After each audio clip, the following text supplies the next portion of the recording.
اس chapter میں جو مین character ہے وہ ہے عورت اور اصحاب اور تیسرا لڑکا. پچھلی دفعہ ہم نے عورت کے بارے میں سیکھا کہ وہ عورت کون ہے. وہ عورت بنی اسرائیل ہے. بائبل میں سے ہم نے اس کو ثابت بھی کیا. اور پھر وہ بچہ کون ہے جس کو اس عورت نے چھنا، یعنی بنی اسرائیل کے پیٹ میں 2000 سے ایک بچہ تھا جس کی پیشن گوئیاں انبیاء دے رہے تھے، جس کی پیشن گوئیاں اور نبوتیں خدا کے پیغمبر کر رہے تھے. جیسے جیسے پیغمبروں کا سلسلہ بڑھتا گیا ویسے ویسے ہی پیشن گوئیوں کا سلسلہ بھی بڑھتا گیا، اور یہ کلیئر ہوتا گیا کہ اسرائیل کے پیٹ میں ایک بچہ ہے اور وہ بچہ مسیح ہے. یعنی یہ مسیح بچہ کیوں ہے؟ اس کی وجہ دو ہے. ایک پہلی وجہ یہ ہے کہ یہ بچہ لوہے کے عصا سے سب قوموں پر حکومت کرے گا. اب جب ہم پوری دنیا میں دیکھتے ہیں، امتوں میں، قوموں میں، قبیلوں میں، مذاہب کے اندر دیکھتے ہیں، جب ہم تاریخ کو پڑھتے ہیں، جب ہم الہام کو پڑھتے ہیں، تو ہمیں کوئی ایسی ہستی، ایسی کوئی شخصیت نظر نہیں آتی جو لوہے کے عصا کے ساتھ ساری قوموں پر حکومت کرے ماں سوائے خداوند یسوع مسیح کے. تو اس لیے یہ پہلی وجہ جو ہے یہ یسوع مسیح کو صاحب پیش کرتی ہے کہ وہ لوہے کے عصا سے قوموں پر حکومت کرے گا. اور دوسرا یہ کہ اس بچہ کو یکایک آسمان پر، یعنی تیسرے آسمان پر جہاں پر یہوہ خدا کا تخت ہے، یہاں پر جہاں پر قدیم الایام کا تخت ہے، اس تخت تک اس بچہ کو یکایک پہنچا دیا گیا. تو اس کے بعد بھی ہمیں کوئی بھی ایسی شخصیت نظر نہیں آتی جس کو یکایک خدا کے تخت کے پاس پہنچا دیا گیا ہو، اور وہ خدا کے تخت کے پاس یعنی خدا کے تخت میں جا کر بیٹھ گیا ہو. تو وہ ایک ہی ہستی ہے جس کو بائبل مقدس بیان کرتی ہے. وہ ہستی خداوند یسوع مسیح ہے. وہ ربانہ یسوع مسیح مولود مقدس خدا تعالیٰ کا بیٹے، ہمارے نجات دہندہ خداوند یسوع مسیح ہے، جو صلیب کے اوپر مر کے قبر میں دفن ہوئے اور تیسرے دن مردوں میں سے زندہ ہوئے اور 40 دن بعد آسمان پر اٹھائے گئے. اور آسمان پر جب اٹھائے گئے تو جا کر وہ باپ کی دائیں طرف جا کر بیٹھ گئے. اس کے علاوہ اور کوئی ہستی نہیں جو باپ کی دائیں طرف تخت پر بیٹھی ہوئی ہو.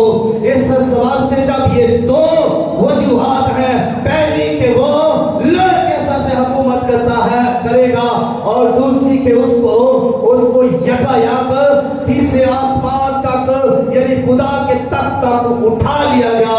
تو یہ دونوں وجہ جو ہے وہ یسوع مسیح کی شخصیت کو پیش کرتی ہے. اور ہم آواز بلند اور دلیری کے ساتھ اور وثوق کے ساتھ بائبل کی ساری گواہیوں کے ساتھ ہم کہہ سکتے ہیں کہ وہ بچہ جو عورت نے جنا وہ خداوند یسوع مسیح ہے. اور اس کے بعد ایک یوحنا اور نشان دیکھتا ہے آسمان پر. یعنی اس نے پہلے ایک نشان دیکھا، اور اس نے پہلا نشان کیا دیکھا؟ اس نے دیکھا کہ ایک عورت کھڑی ہے اور اس کے پاؤں کے نیچے ماہتاب ہے، یعنی چاند ہے، اور وہ چاند کے اوپر کھڑی ہے، اور اس نے سورج کو اوڑھا ہوا ہے اور 12 ستاروں کا تاج اس نے پہنا ہوا ہے. یوحنا اس نشان کو، عورت کے اس نشان کو دیکھتا ہے اور لکھ دیتا ہے. اور اس کے بعد دوسرا نشان دیکھتا ہے. دوسرا نشان یوحنا پھر آسمان پر ہی دیکھتا ہے، اور وہ نشان یہ ہے، وہ کہتا ہے کہ میں نے بڑا لال ازدہار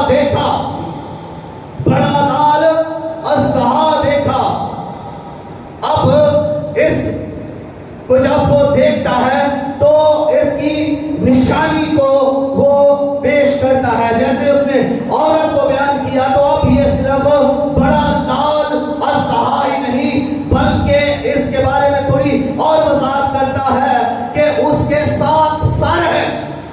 اب یہ جو اس نے اژدہا دیکھا ہے اس کے کتنے سر ہیں؟ اس کے 7 سر ہیں اور اس کے سر اور 10 سینگ ہیں.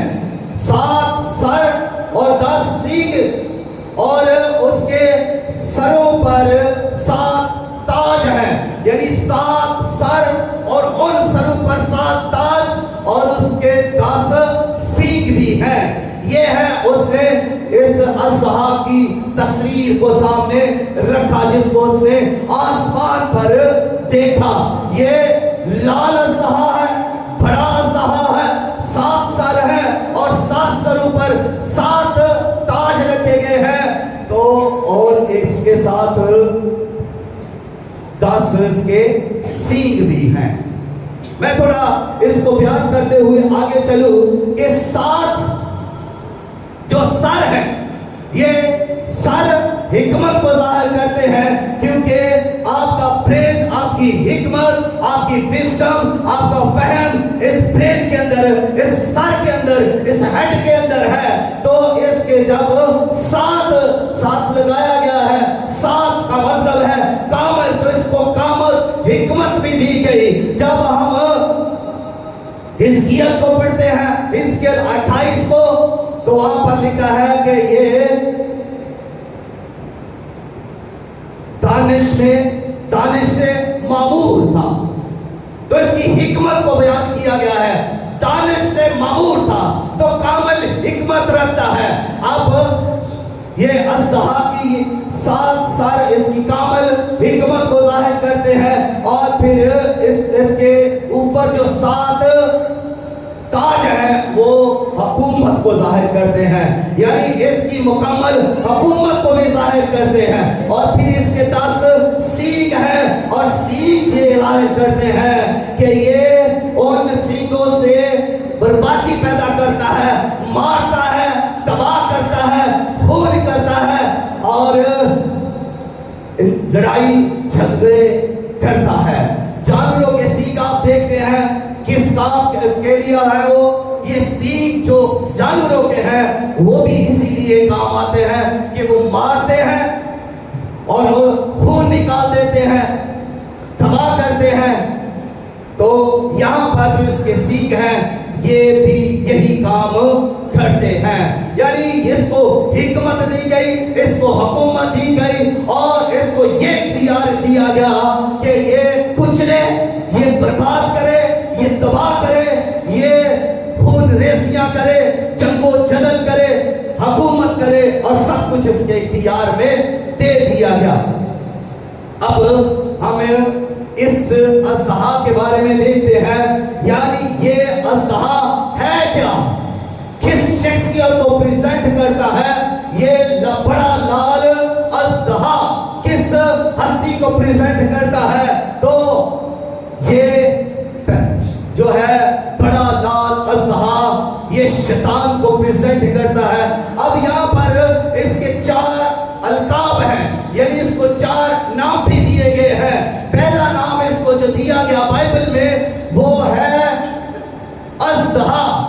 اژدہا کو انگلش میں ڈریگن کہتے ہیں, مونسٹر بھی کہتے ہیں. اور یہ ڈریگن جو ہے یہ پانی میں رہا کرتے تھے. جب یہ آسمان سے گرا دیے گئے تو اس کے بعد یہ پانی میں رہتے, پانی میں تیرتے, ہوا میں یہ اڑ سکتے تھے. اور پرانے وقتوں میں مصر کے اندر, بابل کے اندر لوگ ان اژدہاؤں کی پرستش کرتے تھے, ان کی پوجا کی جاتی تھی. اور اس کے علاوہ چین کے اندر, جاپان کے اندر آج بھی لوگ اس ڈریگن کی, اس اژدہا کی پرستش کرتے ہیں, پوجا کرتے ہیں. اور بدھ مذہب وہ بھی ان ڈریگنز کی پوجا کرتے ہیں.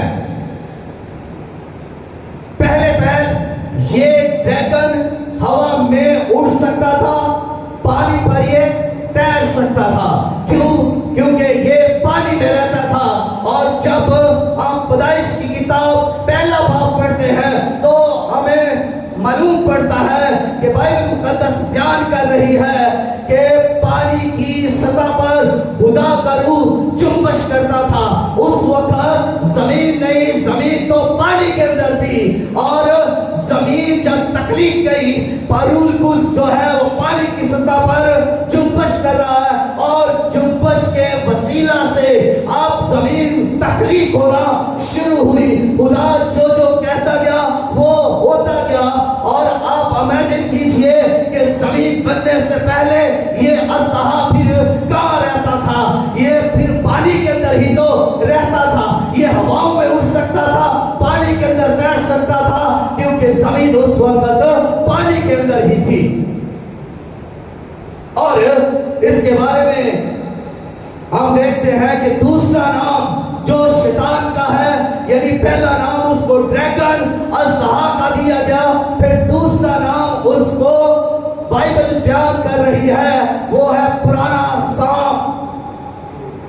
پرانا سانپ باغ عدن میں یہ اسی شکل میں ظاہر ہوا. پرانے سانپ میں یہ پرانا سانپ ہوا اور آدم کے پاس آیا باغ عدن میں، اور اس پرانے سانپ نے ہوا اور آدم سے انسان کی طرح گفتگو کی. یعنی یہ کیا کر رہا ہے دیکھتے جائیں کہ یہ پہلے کیا کر رہا ہے، پانی میں یہ تیر سکتا ہے، ہوا میں یہ اڑ سکتا ہے، اور اب یہ پرانے سانپ کے روپ میں ہے. دوسرا نام جو اس کا ہے پرانا سانپ ہے. تو یہاں پر یہ انسانوں کی طرح بولتا ہے، اور یہ ہوا سے گفتگو کرتا ہے، یہ خدا سے گفتگو کر رہا ہے، آدم سے گفتگو کر رہا ہے. اور یہاں پر یہ پرانا سانپ اور اژدہا جو ہے یہ دو نام شیطان کی سیرت کو بیان کرتے ہیں، یعنی اس کی مکار سیرت کو، مکروہ سیرت کو بیان کرتے ہیں، زہریلی سیرت کو بیان کرتے ہیں. کیونکہ یہاں پر اس نے آدم اور ہوا کے ساتھ بڑی عیاری، مکاری اور چلاکی کے ساتھ ہی کام کیا. اس نے اپنی گفتگو میں انہیں پھنسایا، گمراہ کیا، اور ان سے گناہ ہوا. پھر تیسرا نام جو اس کا ہے، وہ تیسرا نام اس کا ہے ابلیس. ابلیس بائبل مقدس میں 7 دفعہ آیا ہے، اور اس نام کا مطلب ہے الزام لگانے والا. ابلیس کا مطلب الزام لگانے والا، اور دوسرا مطلب ہے اس کا گمراہ کرنے والا. اس کے یہ دو بڑے ہی زبردست کام ہیں، اور یہی یہ کرتا آ رہا ہے، اور یہ شروع سے ہی یہ کام گمراہی والا کرتا آ رہا ہے کہ یہ لوگوں کو گمراہ کرتا ہے، یہ فرشتوں کو بھی گمراہ کرتا ہے. اس نے ابتدا میں آسمان پر کیا کیا کہ فرشتوں کو گمراہ کیا اور اپنے ساتھ ملا لیا.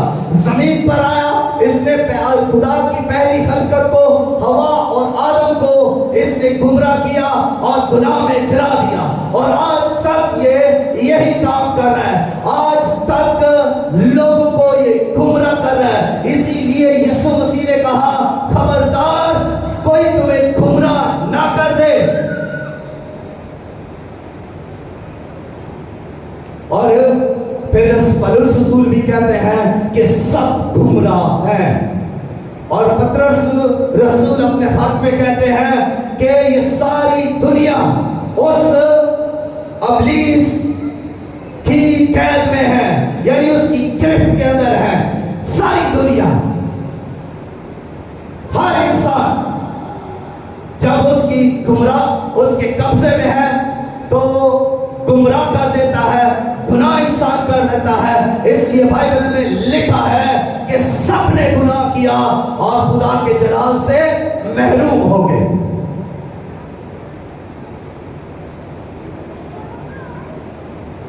اس کا چوتھا نام جو ہے وہ ہے شیطان. اور شیطان کا مطلب ہے مخالف، شیطان کا مطلب ہے دشمن، اور شیطان 54 دفعہ بائبل مقدس میں لفظ آیا ہے.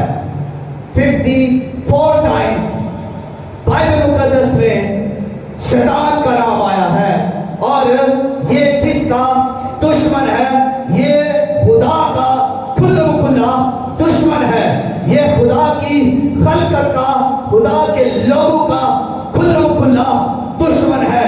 اور یہ کھلی دشمنی کر رہا ہے. اس کے باوجود بھی دیکھیے کہ خدا نے اسے کھلی چھٹی دے رکھی ہے. خدا نے اسے قید نہیں کیا، خدا نے اسے باندھا نہیں، خدا نے اسے ختم نہیں کیا. خدا نے اب بھی اسے رہنے کے لیے جگہ دی. خدا نے اسے اب بھی اختیار دیا اور ابھی تک یہ وہی کام کر رہا ہے جو یہ شروع سے کرتا آ رہا ہے. اب جب یہ ایسے کام کر رہا ہے گمراہی کے، خدا کی خلقت کو یہ بگاڑ رہا ہے، خدا کے منصوبے کو بگاڑ رہا ہے، گناہ میں ساری خلقت کو یہ لے آیا ہے. تو دیکھیں خدا جو اپنی مخلوق سے محبت کرتا ہے، خدا جو اپنے لوگوں سے پیار کرتا ہے، جس کے لیے اس نے اپنا پیارا بیٹا یسوع دے دیا ہے، شیطان کو سزا کیوں نہیں دیتا؟ ہمارے ذہن میں ایسے سوال آتے ہیں، خدا شیطان کو باندھ کیوں نہیں دیتا؟ اسے آگ میں ڈال کیوں نہیں دیتا؟ اس کی عدالت کیوں نہیں کرتا؟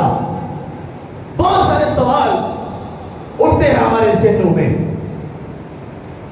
لیکن سنیے، خدا نے اس کی سزا کا اعلان کر دیا ہے. شیطان کی سزا مقرر ہو چکی ہے. یہ کوئی اب نیا کام نہیں ہونا، بلکہ اس کی سزا اس وقت مقرر ہو گئی جب وہ باغ عدن میں آیا.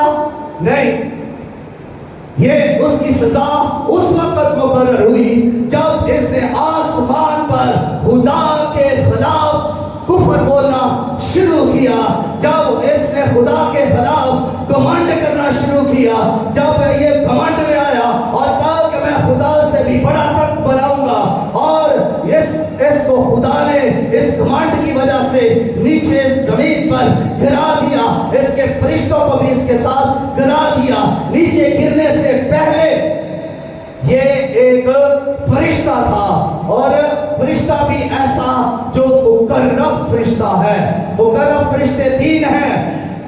ایک لوسیفر جس کو شیطان کہتے ہیں، یہ مقرب فرشتہ ہے.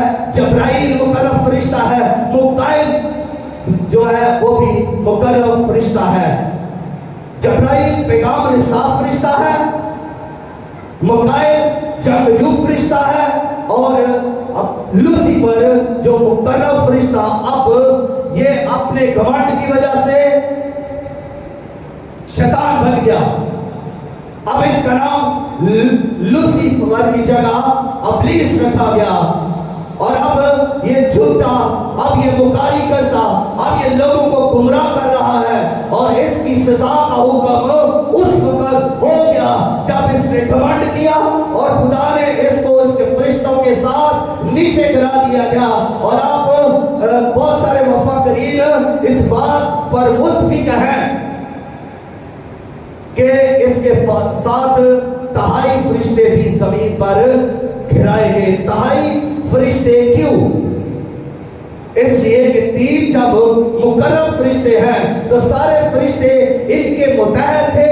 تو تہائی فرشتے لوسیفر کے متحد، تہائی فرشتے جبرائیل کے متحد، اور تہائی فرشتے میکائیل کے متحد تھے. تو 3 جو تہائی تھے وہ فرشتے جو لوسیفر کے ساتھ تھے ان کو بھی خدا نے نیچے گرا دیا، آسمان سے اس کو نیچے پٹک دیا. جو دانش سے معمور تھا، جو سایہ افغان تھا، جو قوائر کا لیڈر تھا، یہ آسمان کی جو پرستش کرنے والے فرشتے ہیں ان کا لوسیفر لیڈر تھا، ان کا یہ سردار تھا، یہ پرستش میں ماہر تھا، سانس بجانے میں یہ ماہر تھا، اس کے اس جسم پر نگینہ سازی تھی،